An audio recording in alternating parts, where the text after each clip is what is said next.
Hello Rayclast, welcome to the Path of Exile build guide for my Hierophant Lightning Tendril Totems character. I apologize for the bird noise in the background on this one. I've got to record this during the day instead of in the morning before the birds wake up. As usual, you'll find a path of building with my character in its current state in the video description if you are interested.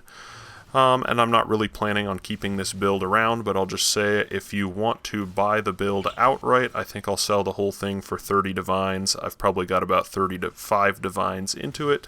So contact me if you want to buy the whole thing for 30 divines. If nobody does in the next day or so, then I'll probably just start selling it off piecemeal, because I think I might have one more build idea I want to try before I call this league done. Anyways, as you can see, this is just a Delirious Phoenix map in the background here. The build has sort of the bare minimum defenses for mapping comfortably in T16s. Doing T16 Delirious maps is fine, and you can comfortably level to the mid-90s. Just got a bit of armor, molten shell, and that's really it for defenses. A decent life pool, but if you play behind the totems, you'll be fine. And the damage is really high. I think like a lot of build creators, I'm mostly focusing right now on trying to find interesting uses for the new Crucible mods, and that is what this build is all about. So enjoy the rest of this map, and then I'll see you in the hideout where I will go through everything you need to know about the build and how it works, and then at the end you'll have some boss fights. This is the second character I've made this league that is able to take down all of the Ubers, so if you're looking for something fun that can do the Uber bosses for you, then this build will also do that. So I'll see you back here in a few seconds.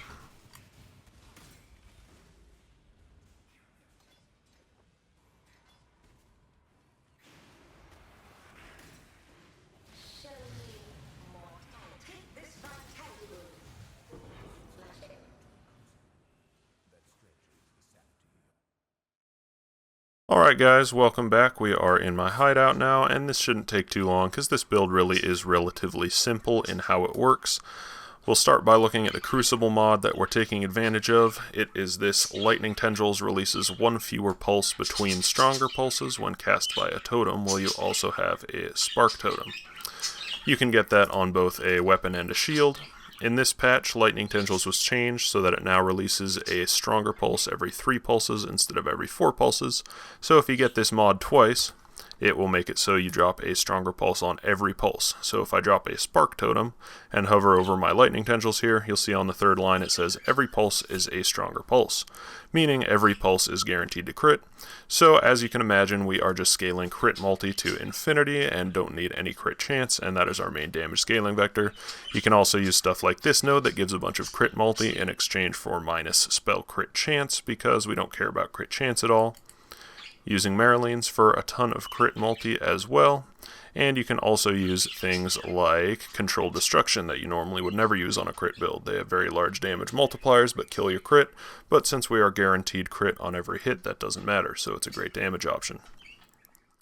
Let's see, for auras over here, I'm using a shield with increased reservation efficiency on socketed gems, plus to all lightning spells and plus 1 are totems. Obviously that's sort of generic stuff that you're going to want on most kind of totem builds. And I'm running 3 50% auras in here. I'm running Wrath, Determination, and Haste, which is also of all haste. Then I am running an extra aura in my helmet here with increased duration, inspiration, and divine blessing, so that I can also run Zealotry for some extra damage. Turn all my auras on there. And then I am also running a Defiance banner down here in my gloves. So that's it for all of the reservation efficiency things. Cast one damage taken, Molten Shell. Using Punishment for my curse. I don't know, there just weren't really many great other options. I'm using the Inquisitor node for ignoring monster elemental resistances through Forbidden Jewels, so I don't care about any penetration type of stuff, so Punishment seemed like a good option. We're also using Call of the Brotherhood to convert about half of the Lightning Tendrils damage into cold. This is mostly just really nice for mapping because it means we freeze everything, which is an excellent defensive layer. I suppose you could drop that just for some more raw damage or something if you wanted to. The rest of the gear is super simple stuff. It is all just rares with a ton of resistances and stats. With the way our tree worked out, we are like super understated for being able to use the auras we want, so you're going to need a lot of dexterity and strength on gear to be able to fit all those things in. Let's see, I already went over those gem links. Down here in the boots, I've got a Less Duration, Swift Affliction, Faster Casting, Lightning Warp. That's the typical 4-link for getting Lightning Warps as quickly as possible. Nice mobility skill when you need it. I've got just a 2-link Spark and Spell Totem because we don't care about the damage or anything on Spark. It is just up to activate those Crucible mods for our Lightning Tendrils totems. And then our main 6-link here, we have a Soul Mantle that I've got corrupted with +2 socketed AoE and +1 socketed gems. Ton of extra damage that way. It gives us a built-in Spell Totem link as well. That's the whole purpose of Soul Mantle, and inflicting hexes on ourselves. And we are using... Where are you, Lightning Tendrils? Using a Phantasmal Lightning Tendrils, importantly. The alternate quality here, Phantasmal, deals 30% less damage in general, but stronger pulses deal 150% more damage, so that works out to be a massive damage boost for us, because every single pulse is a stronger pulse.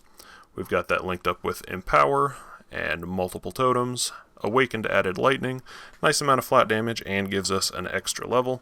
We've got the levels up really high here on our Phantasmal Lightning Tendrils with all these things together. Level 31, so we've got +11 radius to get a nice fat AoE on that. Then I'm using Concentrated Effect for single target. I swap in Awakened to increase AoE for clearing, and then as I showed you earlier, Awakened Controlled Destruction for big damage, and we don't care about the minus crit. I've got a Lightning Tendrils AoE Helm enchantment here. I stacked quite a bit of AoE on this character, and it makes the clearing quite comfortable and nice. Your Lightning Tendrils hit a large portion of the screen. I've got some Unnerve on hit on the gloves there. I've got some Unnerve from the Awakened Controlled Destruction as well. A little bit of mana reservation here so I can fit in all the auras as well as cast speed. And then the boots I've got action speed and some other random thing that doesn't matter. Flasks, just using a Quicksilver, a Sulfur, a little bit of damage and regen and some nice speed, and then just a Basalt and Granite so we can move quickly, and a typical Life Flask to get bleed removal. Now we'll go to the passive tree, which is where a lot of these things sort of get pulled together. As I mentioned, I'm using Forbidden Flesh and Forbidden Flame to get Inevitable Judgment from the Templar. All of our hits are crits, which means all of our hits ignore elemental resistance on enemies. Then we are using Self-Flagellation here. When a boss is spawning, you'll see in the videos after, or even in that Phoenix in the beginning, before it's coming up, you just spam a bunch of totems. You can get like 8 or 9 curses on yourself, and so that is going to give you almost 200% increased damage from that Self-Flagellation. And then, importantly, to make it so that's not a detriment to us, we need to get 100% reduced effective curses on us, so that even though we have all these curses on and they're giving us damage from Self-Flagellation, they're not actually doing anything negative to us. And to accomplish that, we are using 3 regular jewels, one here, and one here, all of which have reduced effective curses on you.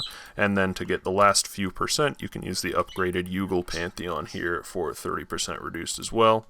If you are lacking the jewels or don't have them yet, you can also just do a 1 point into this little wheel here to get some reduced effective curses on you on the tree. Tree's pretty simple. We're grabbing life and AoE, a little bit of resistances and damage wherever we can. You get free Arcane Surge from Templar, and it's really strong, or from Hierophant rather, and it's really strong on Hierophant. So these couple little Arcane Surge effect nodes are pretty good. Totem nodes here, aura stuff so we can fit in all our auras, and of course Ancestral Bond. Life and Energy Shield here, important for getting a good energy shield pool. We go over here, life, grabbing jewel slots, life, damage, more AoE. Grab good crit multi whenever you're next to it. Get good 3-pointers for crit multi there. Over here, grabbing more crit multi, cast speed, crit multi. Again, you don't need any crit chance, so you don't care about going for that at all. You're guaranteed capped crit because of your stronger pulses. Then I'm using a large cluster jewel here with lightning damage, and I think I actually used some of my jewels here to get a little bit of extra resistance or something as well. Yeah, I did. Help you cap out. I'm using Widespread Destruction for more AoE and damage, Overshock for a little bit bigger shocks and of course nice damage, and then Snowstorm. Things are always chilled, so we get a little 8% extra lightning is cold there. Then I'm using a Totem medium cluster with, or no, this is an AoE medium cluster with Towering Threat for life and more AoE, and then AoE and crit multi. Then on the other side, using a Totem one with Ancestral Reach and Sleepless Sentries. Sleepless Sentries is the important one there for Onslaught. Ancestral Reach can be whatever you want. I like the placement speed and damage, and the placement range is sometimes nice too to make it so you can drop them right out on the edge of your screen. And of course, Eldritch Battery.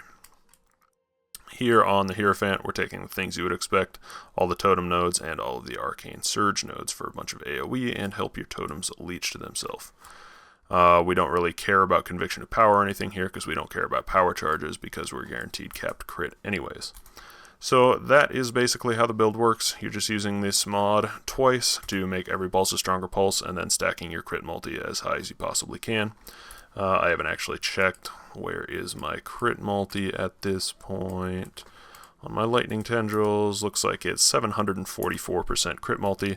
It's actually 25 higher than that because of the critical mastery against unique enemies. And then if I were to level a couple more times, I would put these two little crit multi nodes in as well, and then probably go for this AoE and spell damage.